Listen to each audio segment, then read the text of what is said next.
वचनी विश्वास. बस संताची पायी हा माझा विश्वास म्हणून तुकोबाराय म्हणतात. अरे संताचा विश्वास संतावर नवल नाही, रावणासारख्या दुर्जनाचाही विश्वास संतावर आहे. आणि म्हणून तुला सांगतो, विश्वास ठेवण्याचं एकमेव ठिकाण संत आहे. बाकी कुठेही विश्वास ठेवा, तिथे विश्वासघात होणार आहे.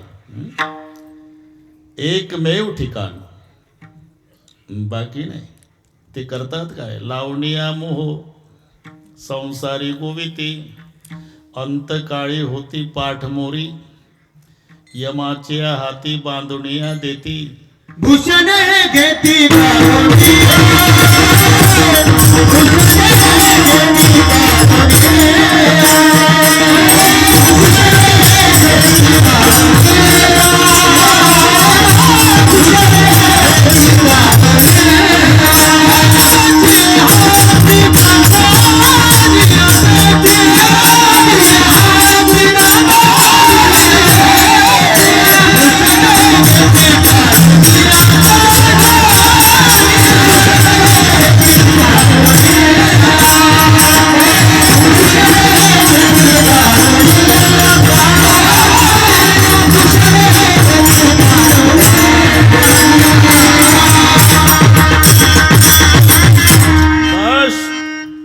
सला देते शत्रुघ्न. भरतचं झालं, बैरामचं झालं, विठ्ठलचं झालं, तूही घे उरकून. लावणिया मोह संसारी गोविती. नाही नाही, एक सांगतो, तू असं कर. अंतकाळी होती पाठमोरी, यमाची हाती बांधुनिया देतीन, भूषणे घेती काढुनिया. माझं खोटं असेल तर तुम्ही मरून पहा. बस काय रडारड चालती, बाप रे. प्रेताला कवटाळू कवटाळू. आता इथं सोन्याचे व्यापारी बसले असल्यामुळे 50,000 ना आता. हा बस ठीक ठीक आहे. कवटाळू कवटाळू रडतात. बहीण रडते, भाऊ रडतो, सगळेचे सगळे.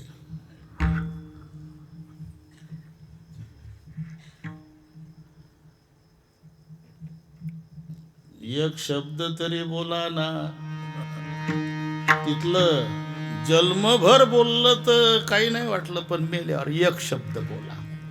चमचाभर तरी दूध घ्या ना. लिटरच्या लिटर पियत होतं, हे देत नव्हतं ते तुम्हाला चांगलं माहिती आहे. चमच्याभर.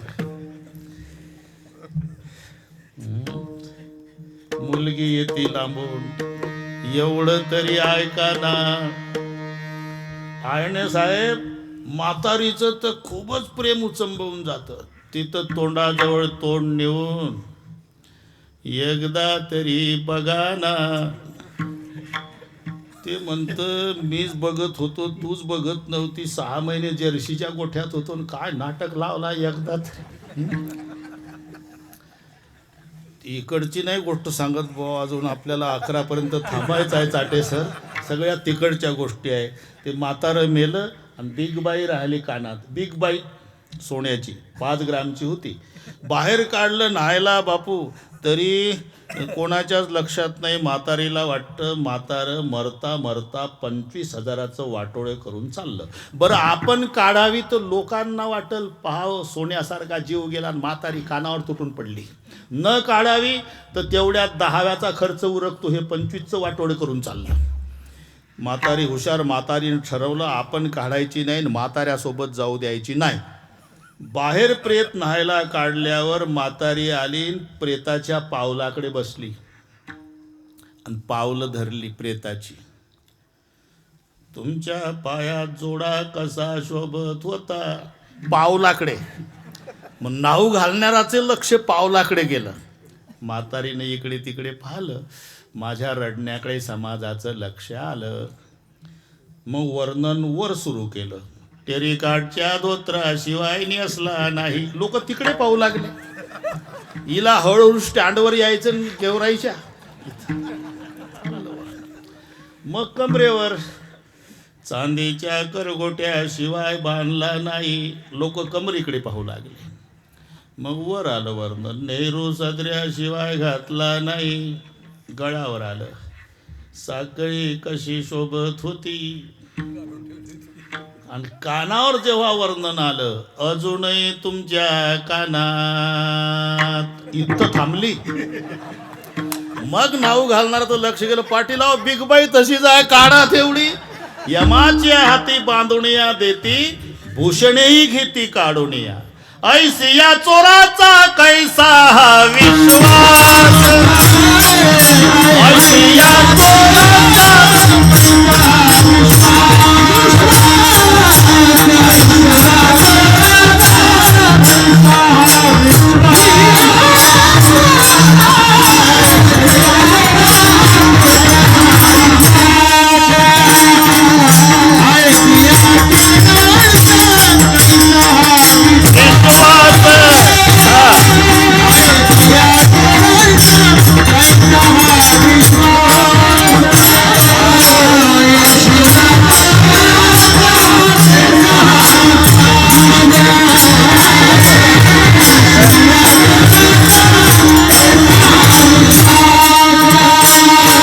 धरली तुझी कास तुका म्हणे.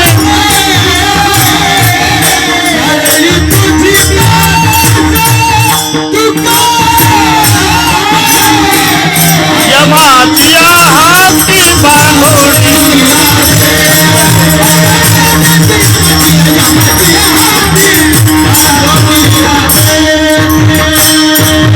धरली तुझी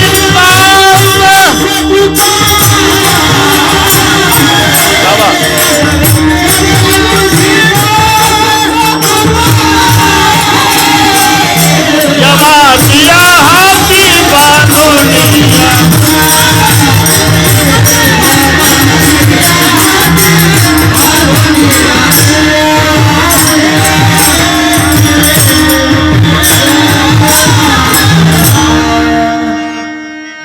हा पूर्ण अभंग लक्षात आला तुमच्या. लावडिया मोह संसारी गोविती, अंतकाळी होती पाठ मोरे. यमाचे हाती बांधुडिया देते, भूषणे घेते काढुडिया. ऐशिया चोराचा कैसा हा विश्वास, धरली तुझी कास तुका म्हणे. म्हणून हे विश्वास ठेवण्याचं एकमेव ठिकाण संत आहे, आणि माझा त्यावर विश्वास आहे. संताची पायी हा माझा विश्वास.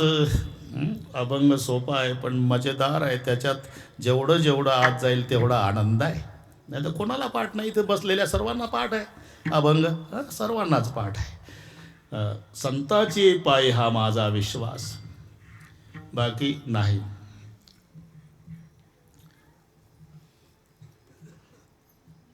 नुसता विश्वासच नाही, सर्व भावे दास झालो त्यांचा. महाराज आता क्यू करावीशी वाटते व दास्यत्वामध्ये तुम्ही भूषण मानता का?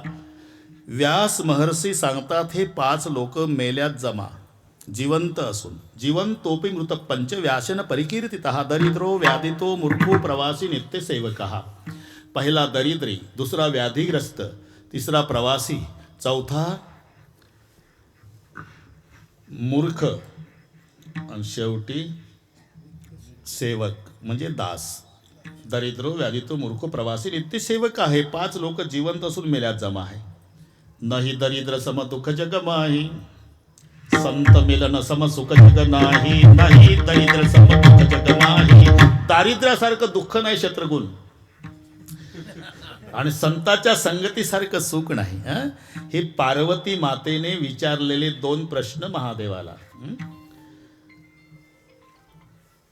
महादेवाला विचारलेले प्रश्न आहे की पार्वती मातेनं, की 1 नंबरचं सुख कोणतं आणि 1 नंबरचं दुःख कोणतं.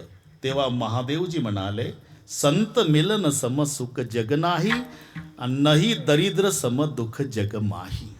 दरिद्र, त्यातही श्रीमंती भोगून दरिद्री झालेला, आणि मग जेव्हा पाळी येत असते दुसऱ्याच्या दारात भीक मागायची, काकी आहे का शिळपाकी, मग लोक बोट दाखवतात. हे माहिती आहे का तुम्हाला, हे जर्मनचं ताट ना तांब्या प्लास्टिकचा नाही ना, ते अमुक गावचं पाटील ते, हा ना, याच्या दारात 10 भिकारी रोज जगायचे राव. तेच आमच्या गावात येतं आहे का शेळी पाकी.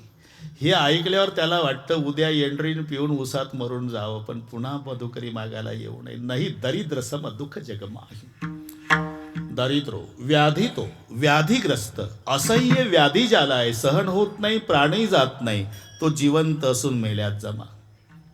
दरिद्रो व्याधी तो मूर्ख. आता मूर्ख कसा ओळखायचा ही पंचायत आहे. मूर्खाला मूर्ख म्हटलं तरी लाल डोळे करतं ते. मग त्याची 5 लक्षणं आहे, सांगू नका कोणाला. मूर्खस्य पंचचिन्हानि गर्व दुर्वचनस्तथा क्रोधस्य दुर्वादस्य प्रवाक्यश्वनादरः. हे मूर्खाचे 5 लक्षणं. पहिलं लक्षण आहे मूर्खाचं गर्व. बस अल्पविद्यापरी गर्व शिरोमणी मजहुनी ज्ञानी कोण आहे. व्यास महर्षीचं वर्णन करताना नमोस्तुते व्यास विशाल बुद्धे असं म्हटलंय. त्या विशाल बुद्धी व्यासाचे उद्गार आहे. माझं कौतुक करत असला तरी माझ्याकडे किती ज्ञान आहे. समुद्राच्या काठाला गेल्यावर दर्भाची काडी बुडवली, त्याला जो थेंब आला इतकं माझ्याकडे आहे आणि एवढं शिल्लक आहे अजून. जे नमोस्तुते व्यास विशाल बुद्धे. आम्ही तर 2-4 अभंग झाले म्हणजे बस मजहुनी ज्ञानी कोण आहे. अरे 3च टिपणं पाठ आहे राजा, अजून पाठांतर कर. ते विंचू आणि साप बघा बरं तुम्ही. विंचू आणि साप 1000 पट जहर सापामध्ये आहे, पण नेहमी त्याची मान खाली असते. नगभर विष विंचवाच्या नांगीत आहे, आकडा वर. मला वाटते मराठी कळती ना, बा जमला आता. विष भार सहस्त्रेन गर्वम नायाती वासुकी ऋषिको बिंदू मात्रेन ऊर्ध मोहती कंटकम. एखाद्याच वेळेला विंचू नांगी टाकतो. विंचवानं पाल बघितली साखरे बाबा, नांगी टाकते ते. निंबाळकर राजे पाल खातीन विंचवाला, पण पालीनं जर कोंबडी बघितली बापू तर पाल उलटी होती जाग्यावर. कोंबडी पळत पळत येतील, शेपूट धरलं का पालीला नेलं उकिरड्यावर, संपली पाल. एवढा जहिरी विंचू, त्याला पाल खाती. एवढी जहिरी पाल तिला कोंबडी खाती. एवढी जहिरी कोंबडी. मी काही बोललो नाही रे बाबा, आपलं ते चाललंय. विषभार सहस्त्रेन 1000 पट जहर सापात असलं तरी सापाची मान खाली. नगभर विष विंचवात आहे पण आकडावर. याला म्हणतात मूर्ख, गर्व शिरोमणी. मूर्खस्य पंचचिन्हानि. पहिलं लक्षण गर्व. दुर्वचन, नेहमी वाईट बोलणं. क्रोधस्य रागावणं, म्हणजे त्यातही बारकावा पहा. रागावणं हे मूर्खाचं लक्षण नाही, विनाकारण रागावणं. राग असलाच पाहिजे चाटे सर. जर राग नसेल ना तर तुमच्या जागेवर तुम्हाला एसटीत बसू देणार नाही. दुसरं आलं का तुमचं गोपीचंदन पाहून ओढ बुवा, अरे बाबा मला जायचं आहे, मला बसायचं आहे, आणि मी तू चाल उभा का, जगाच्या कल्याणा संताच्या विभूती गोपीचंदन. अरे इतकंही काय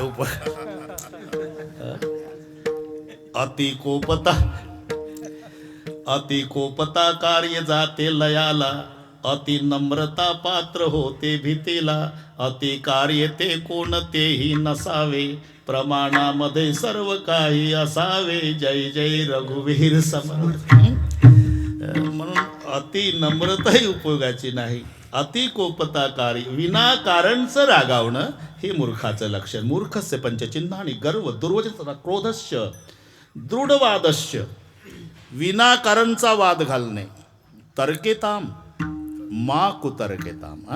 तुका म्हणे नाश कुतर्क्याचे कपाळी. तर्क करा पण कुतर्क करू नका. कुतर्क म्हणजे एक विद्यार्थी वर्षभर उठला नाही पण एक दिवस शंका विचारायला उठला. गुरुजीला कमाल वाटली, कारण शंका कोण विचारतं? ज्याला थोडंसं समजतं, थोडं समजायचं असतं, ते मधलंच प्रश्न विचारतं. अजिबात कळत नाही तिथं प्रश्नच नाही, पूर्ण कळतं तिथंही प्रश्न नाही, हे मधलं. गुरुजीला वाटलं चांगला अभ्यास केला आहे ना, आता आज 3 वर्षांनी पाहतो प्रश्न उठ. का रे कसा काय? एक शंका आहे गुरुजी. गुरुजीला वाटलं कालच्या शिकवलेल्या अभ्यासाच्या बाबतीत असेल. काय झालं बाळा? घरून येताना 2.5 फूट लांबीचं पारडू होतं. हो, त्यानं 5 फूट लांबीचं ज्वारीचं ताट माझ्या समोर खाल्लं. ते चघळून खायपर्यंत मी उभा होतो. मग माझी शंका आहे, 2.5 फूट लांबीच्या पारडूमध्ये 5 फूट लांबीचं ज्वारीचं ताट कसं बसलं? म्हणले अर्ध तुझ्या पोटात गेलं ना अर्ध्या माझ्या पोटात गेलं. मग कुतर्क तू का म्हणे नाश कुतर्क्याचे कपाळी तर्के ताम 3 सुबुद्धीर कथा समुंदर को आगून लागे माचे थाके कोथा.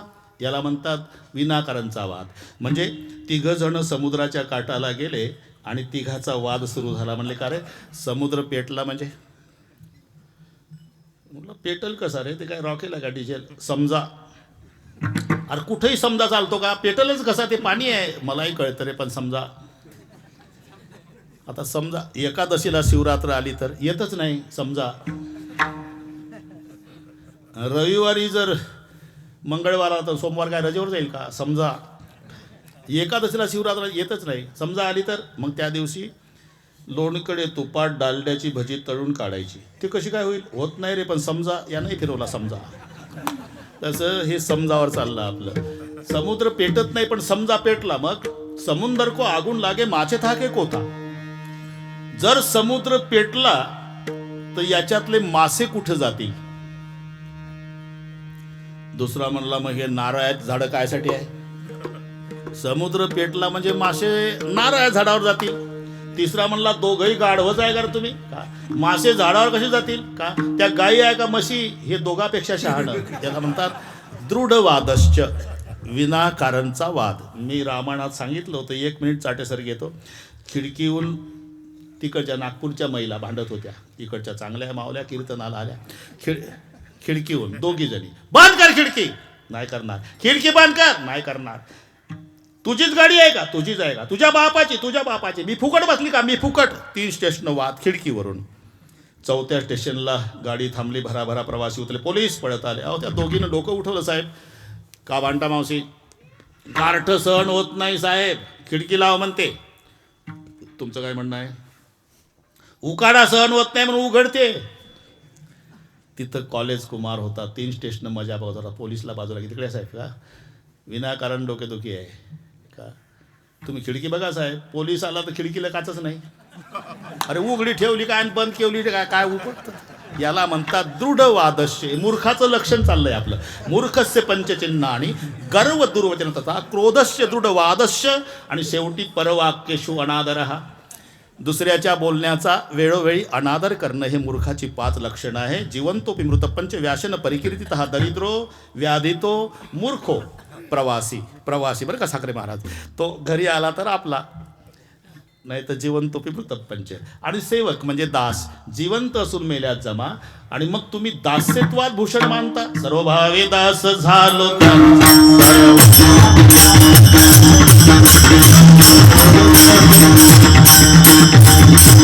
अहो व्यास म्हणतात दास जिवंत असून मेल्यात जमाय. तुम्ही 1.5 तास झाला आणि दास्यत्वात भूषण सर्व भावे दास झालो त्यांचं. अरे दास्यत्व कुठलं एवढं लक्षात घ्या. प्रपंचातलं दास्यत्व वेगळं, परमार्थातलं दास्यत्व वेगळं. तिथे दासच राहतो, इथे नाही. इथे उलट आहे. ते गोंदवलेकर महाराजांच्याकडे काय हौसे गौसे नवसे यात्रा